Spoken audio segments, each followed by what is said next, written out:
hypothetically better than me. But like, I'm on the radio right now. The voice stage was set, the iconic red chairs lined up under the dazzling studio lights. A hush fell over the audience as the unmistakable first notes of the Temptations' classic, "I Wish It Would Rain," resonated through the room. Standing at the center of the stage, a tall, rugged-looking man with a slight Cajun drawl took a deep breath before letting his voice soar. Barry Jean Fontenot, a 31-year-old Louisiana native, had spent years performing in smoky jazz bars and lively bayou festivals. With his soulful tone and raw emotion, he was about to take his biggest leap yet. Dressed in a dark blue button-up and worn cowboy boots, he carried the presence of an artist who had lived through the heartbreak woven into the song's lyrics. As soon as Barry Jean opened his mouth, a smooth, husky vibrato filled the room. The raw pain in his voice, tinged with Southern blues and R&B sensibilities, sent shivers down the spines of the audience members.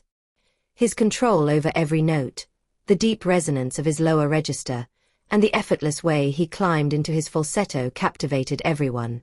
Michael Bublé, a new addition to the coaching panel that season, was visibly moved. He closed his eyes, feeling every syllable, every note of anguish pouring out of Barry Jean's soul. When Barry Jean hit the soaring high note in the bridge, Bublé slammed his button, spinning his chair around with a triumphant grin.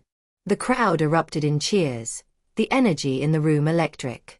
Moments later, Gwen Stefani turned as well, clapping in excitement. Reba McEntire and John Legend exchanged impressed glances, clearly considering turning, but before they could, Barry Jean delivered a final chilling note that sealed the performance. As the last note faded, Barry Jean exhaled deeply, the emotion of the moment catching up to him. The audience leaped to their feet, applauding wildly. Bublé, now standing, clapped enthusiastically. "Barry Jean Fontenot," Bublé said, stepping onto the stage. "That was unreal. The soul, the power, the pain, you lived in that song. I need you on my team." Gwen Stefani, still grinning, chimed in. "Barry Jean, your voice is so rich and full of emotion. I turned because I could feel every word you sang. I would love to work with you." Barry Jean smiled, rubbing his hands together as he took in the surreal moment.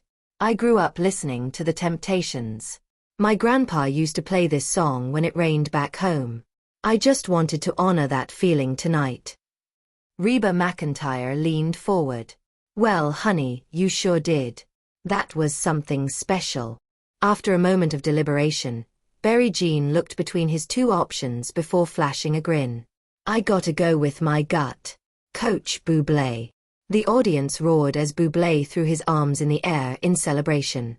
He rushed over and hugged Barry Jean, already excited for the journey ahead. As Barry Jean walked off stage, he whispered to himself, "This is just the beginning.